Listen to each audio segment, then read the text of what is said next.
Hello kids, this is Mentor Neetu. We are doing Mathematics Whirlwind Class 8 by Brain Root. So today we are starting Chapter 2, Linear Equations in One Variable. So getting ready, you can see over here hot air balloons you have seen. So some information regarding this, it is given over here, like hot air balloons fly by heating the air inside the balloon. This makes the hot air lighter than the cold air outside the canopy, and this is what causes the lift. The first manned balloon flight is 1783 heated the air inside the balloon with blazing straw. Some early balloons used to be filled with lighter than air hydrogen gas. The problem with hydrogen gas, however, is that it is flammable.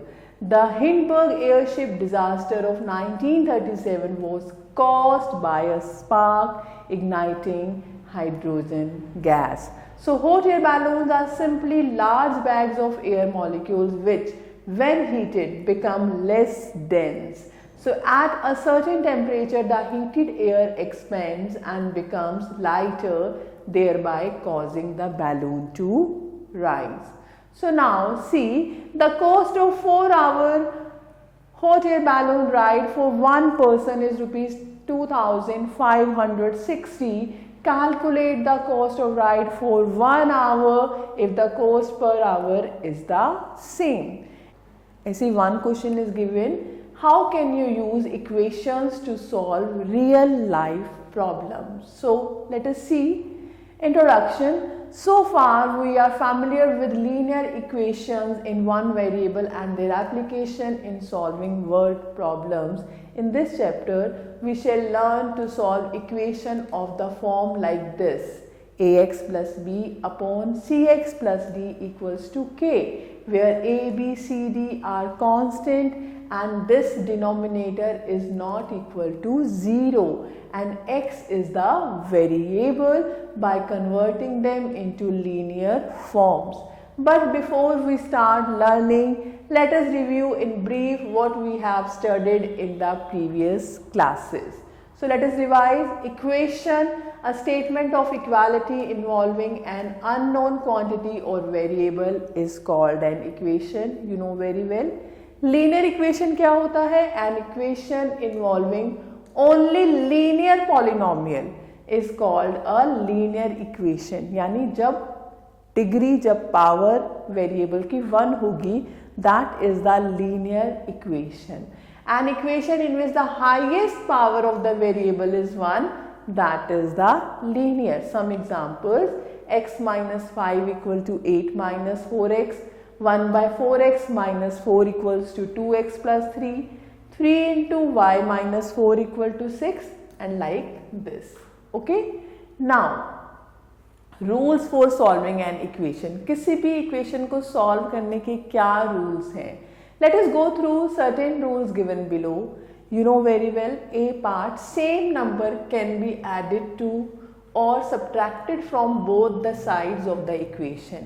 Equation में 2 sides होती हैं, equal to sign है, left side, right hand side. Same number हम add कर सकते हैं, same number को हम सब्ट्रैक्ट कर सकते हैं, और both the side of the equation can B multiplied और डिवाइडेड, और दोनों साइड को हम सेम नंबर से ही मल्टीप्लाई और डिवाइड कर सकते हैं. And the third point, any term of the equation can be taken from one side of the equality to the other side by changing the sign. हम terms को shift कर सकते हैं by changing the sign. Plus बन जाएगा minus, minus changes to plus, multiply changes to division and division changes to multiply. Now difference between equation and expression. अब हम बात करते हैं इनके बीच में क्या डिफरेंस है. इक्वेशन क्या है, एक्सप्रेशन क्या है. So note that equation use sign of equality but expression don't. Expression में कोई sign नहीं आता equal to का, लेकिन equation में 2 expression equal होते हैं. So we can define an equation as a statement of equality which involves one or more variables, or we can also define an equation as a statement of equality of 2 algebraic expressions with one or more variables, of the given expressions above, many have more than one variable. For example, 4xy plus 3, abc plus a plus b plus c, कितने भी variables हो सकते हैं, but जब दो expression equal हो जाएंगे तो वो क्या बन जाएंगे, equation. When two expressions are equal, it becomes equation. So in this chapter we will restrict ourselves to equation involving one variable only. लेकिन हम बात करेंगे simple one variable की, right? So we will not restrict ourselves only to equation involving one variable only, but also to linear expression. Some examples of linear expressions are given below. अब यहाँ पे उन्होंने कुछ एग्जाम्पल दे दिए expression के जिसमें equal to sign नहीं है, ये इक्वेशंस नहीं है. So these expression here are not linear expressions such as, अगर हम देखो पावर 2 या 3 ले लेंगे तो वो लीनियर एक्सप्रेशन नहीं होंगे. हम अगर लीनियर की बात करेंगे तो degree must be equal to 1. तो यहाँ पे पावर जो है वो ग्रेटर देन 1 है, so these are not linear. ऐसे यहाँ पर देखो कुछ है रूट ए प्लस 3, तो ये भी क्या है, लीनियर नहीं है, because these are under the root, mean उनकी पावर क्या है 1/2 लाइक दिस. और यहाँ पर ये देखो 1/z 1/3 a plus 2 ये नीचे आ गए, तो these are also not linear because they are in the denominator, right. So example 1, solve x by 3 plus 4 equals to x by 4 plus 8. यानी हम सिंगल वेरिएबल में डील कर रहे हैं और पावर क्या है 1, linear. So how to solve it. जब भी हमें सॉल्व करना है ऐसा क्वेश्चन तो हमने क्या करना है, वेरिएबल्स को वन साइड लेना है और कांस्टेंट को अदर साइड लेना है. So like here you can see in this example, यहाँ पे x है x by 3 x by 4, 2 terms variable हैं और 2 टर्म्स जो है कांस्टेंट हैं. तो आप क्या करोगे, कांस्टेंट को एक साइड ले जाओगे और वेरिएबल्स को एक साइड. तो हमने क्या किया, +4 को इधर शिफ्ट कर दिया, ये बन गया -4. और ये वाला जो टर्म है x by 4 इसको हम ले आए लेफ्ट हैंड साइड में, ये बन गया -x by 4. x by 3 as it is -x by 4. अब इसको आप सॉल्व कैसे करेंगे, by taking LCM. So LCM is 12, 3 और 4 का एलसीएम 12 है, तो 4x माइनस 3x यानी x/12 इक्वल्स टू 4. अब आपको पता है जब वेरिएबल के नीचे कोई नंबर आता है तो दूसरी साइड में जाने पर वो क्या हो जाएगा, मल्टीप्लाई. तो 4 × 12 यानी 48 is the answer. Now example to solve 3 × x minus 2 plus 2 × x minus 3 equals to 5 × x minus 1 minus 7 × x minus 4. आपने क्या करना है, ब्रैकेट ओपन किया, 3x minus 6 मल्टीप्लाई यानी plus 2x minus 6 equal to sign, then 5 × x 5x, 5 × 1 यानी -5, then -7x minus plus 28. You have to be careful about the sign जब आप multiply करते हैं. अब आपके पास कुछ टर्म x की हैं, कुछ कॉन्स्टेंट्स हैं, तो हम क्या करेंगे, x को सेपरेट कर देंगे, कांस्टेंट को सेपरेट कर देंगे. So 3x and 2x as it is, इधर आप ले आएंगे -5x और -7x को, तो ये बन जाएगा +7x. और जो नंबर्स हैं उनको हम ले आएंगे राइट हैंड साइड में. हमारे पास 28 और -5 ऑलरेडी है, हम शिफ्ट कर रहे हैं -6 और -6 को दिस साइड, तो +6 +6. अब हम इसे कैलकुलेट करेंगे, इट बिकम्स 35 और यहाँ पे क्या आ जाएगा हमारा 7x. तो x कैसे सॉल्व करेंगे, 35 को डिवाइड कर देंगे 7 से, यानी x इक्वल्स टू 5. अब हमें सपोज अपना आंसर चेक करना है वेदर इट्स राइट और रॉन्ग, तो हम क्या कर सकते हैं, लेफ्ट हैंड साइड और राइट हैंड साइड में x की वैल्यू सब्स्टिट्यूट कर देंगे. तो हमने लेफ्ट हैंड साइड में x की वैल्यू लगाई तो हमारे पास आ गया ये 13.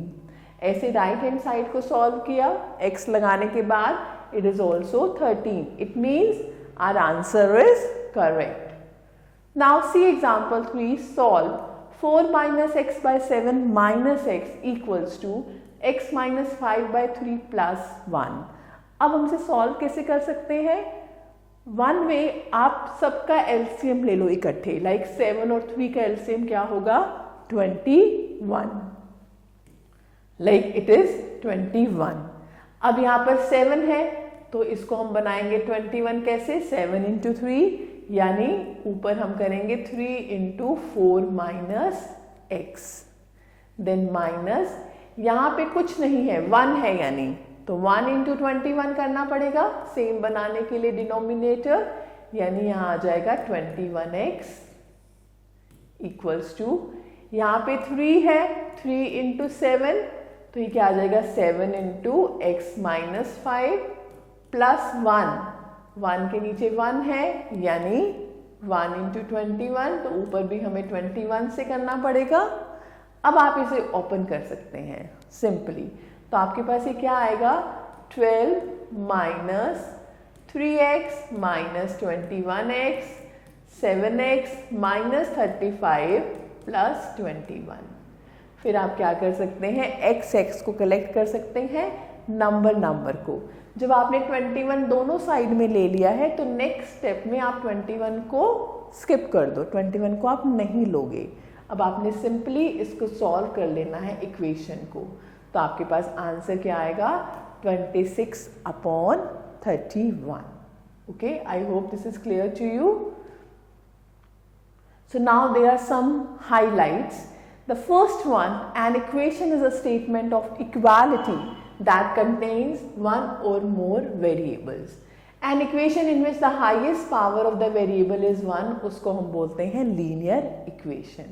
Following 4 operations properties can be used to solve a linear equation in one variable. The first one, add the same number to both the side of the equation.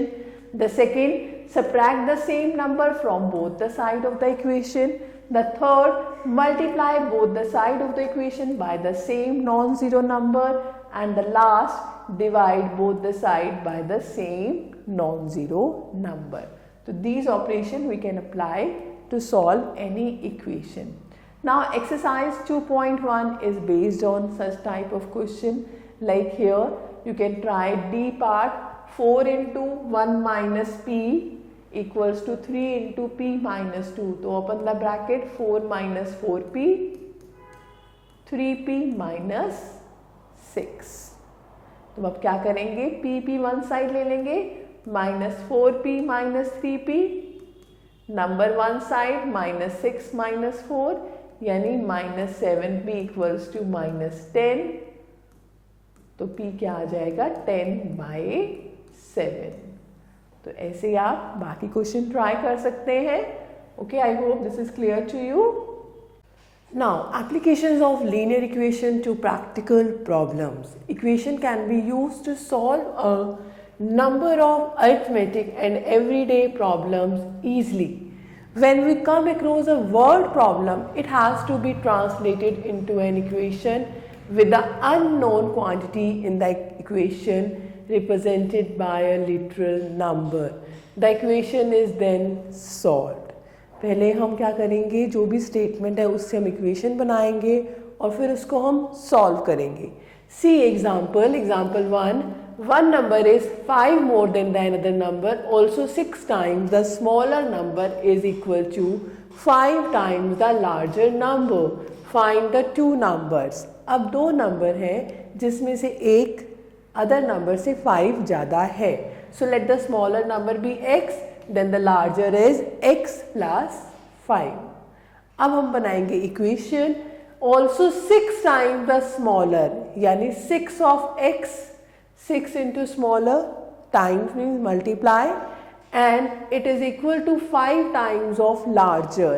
So 5 times of x plus 5.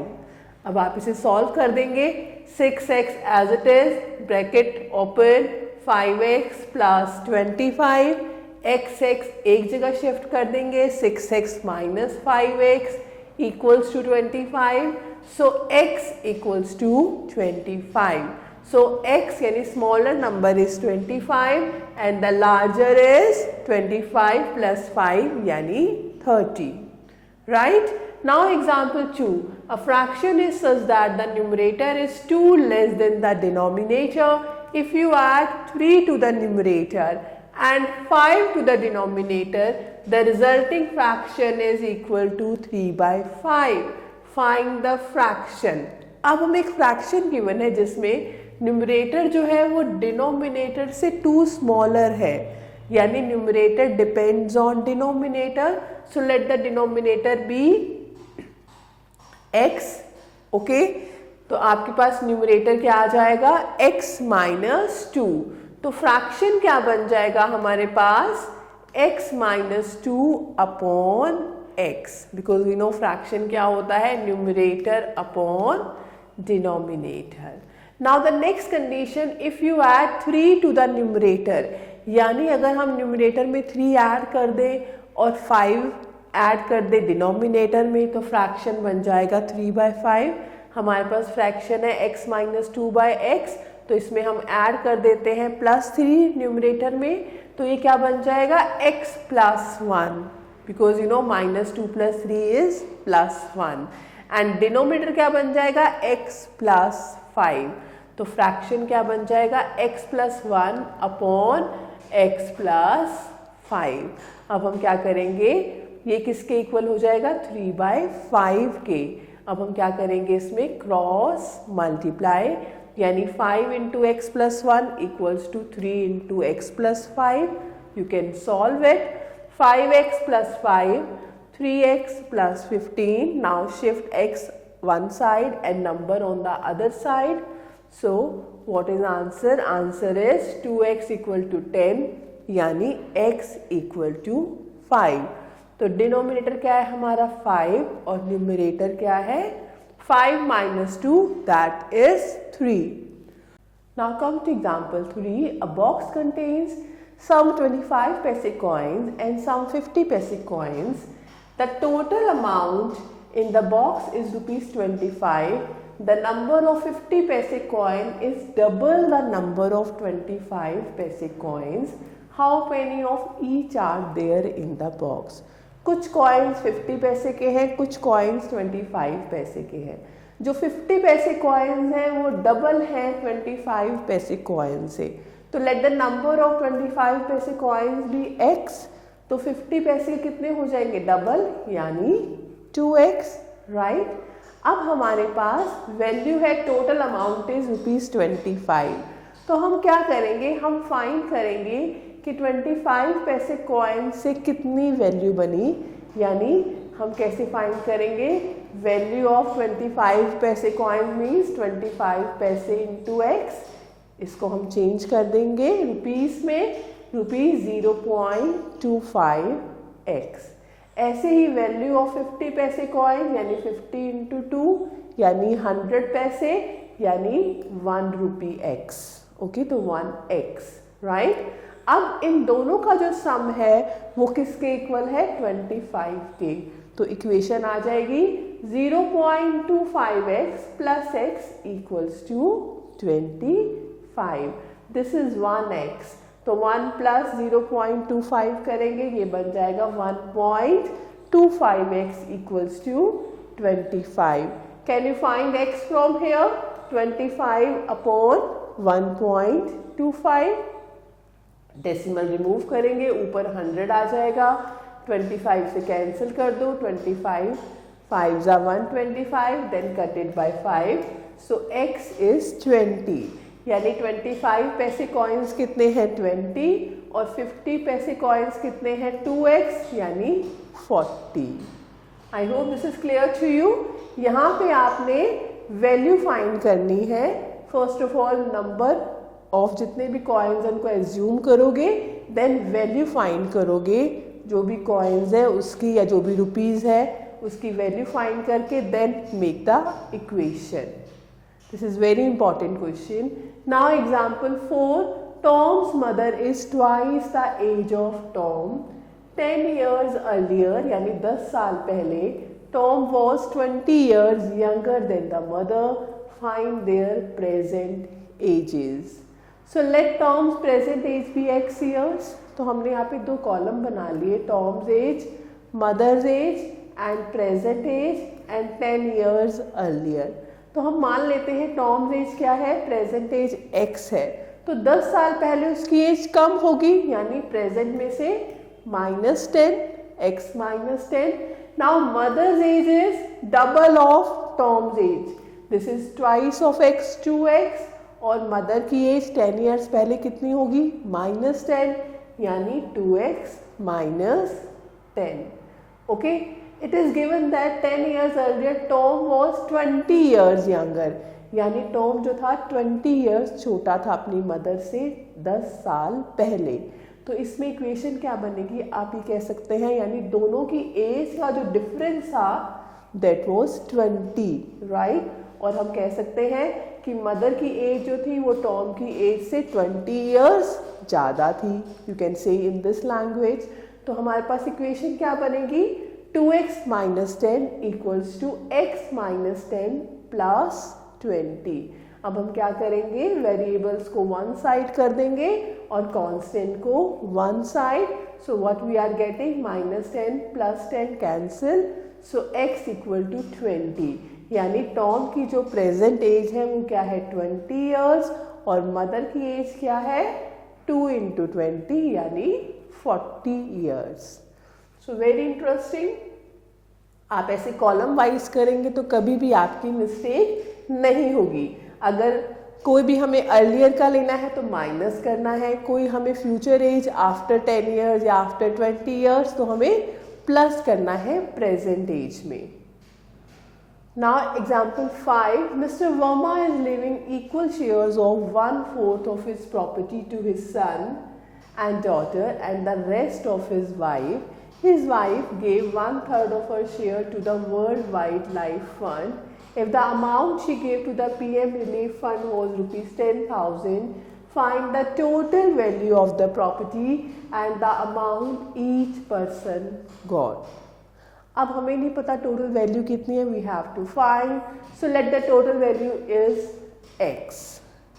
Daughter share and son share equal है 1/4, यानी x/4 x/4, सन share daughter share.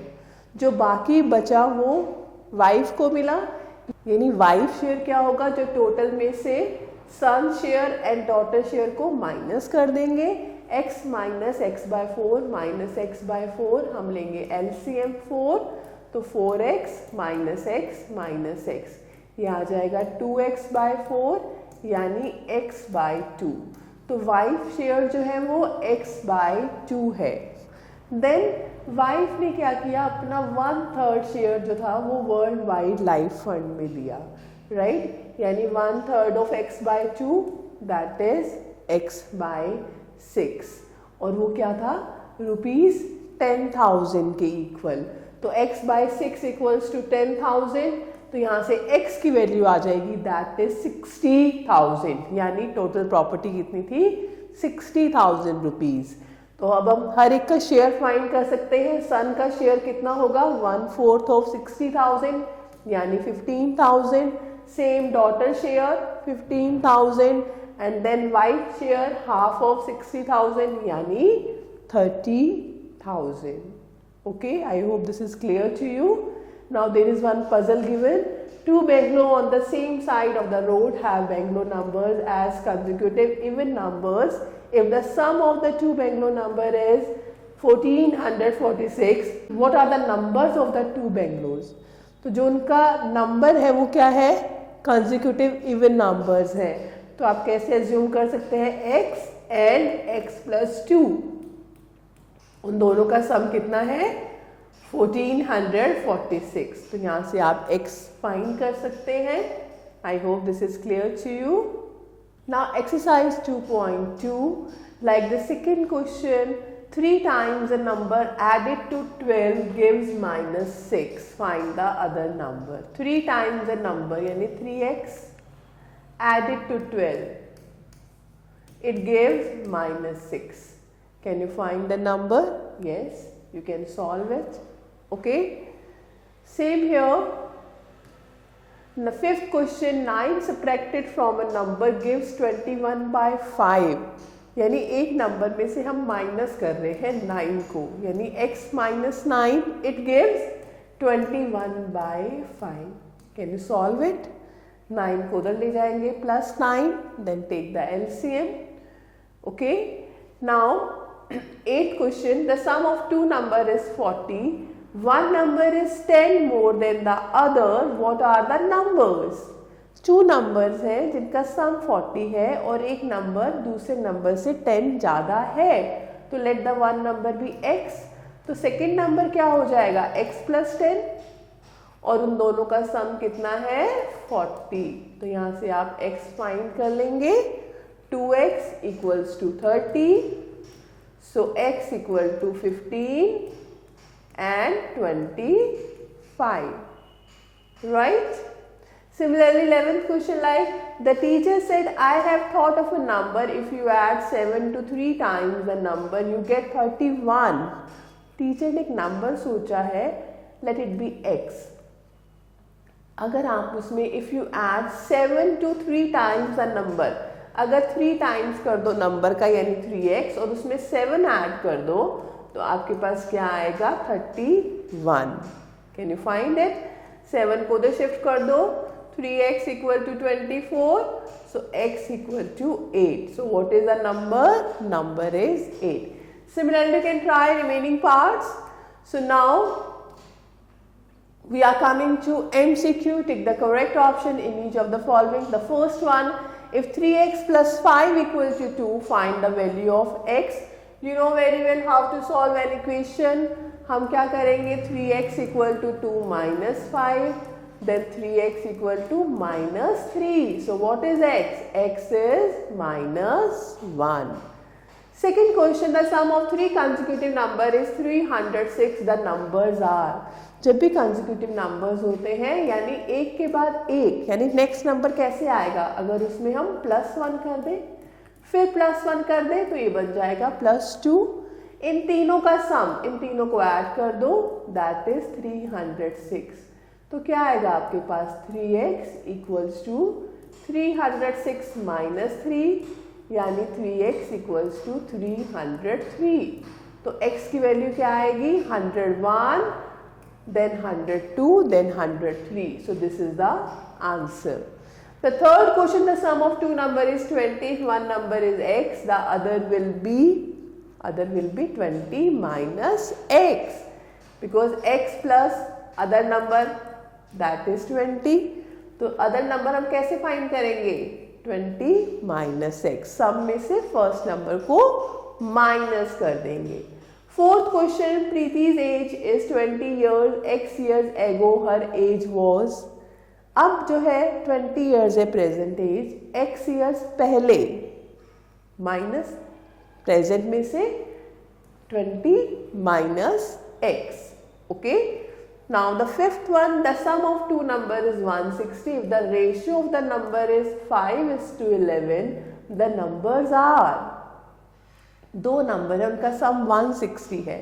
तो एक number हम मान लेते हैं x और एक नंबर हम मान लेते हैं 160 माइनस x. और आप ऐसे भी कर सकते हैं, रेशियो गिवन है, then how you can do it? 5x and 11x. एक नंबर 5x है, एक 11x है, उन दोनों का सम कितना है? 160. यानी 16x इक्वल टू 160. x कितना आ जाएगा? 10. यानी एक नंबर है 50 और एक नंबर है 110. Sixth question, the solution of the equation. This equation given, इसे हम क्रॉस मल्टीप्लाई करेंगे तो what will you get? 3x plus 12 equals to 8x minus 28. Now you can solve it. You will find the answer. Okay. So I hope this chapter is clear to you. Thank you for watching this video. Stay connected with us till the next video. Have a nice day. Take care.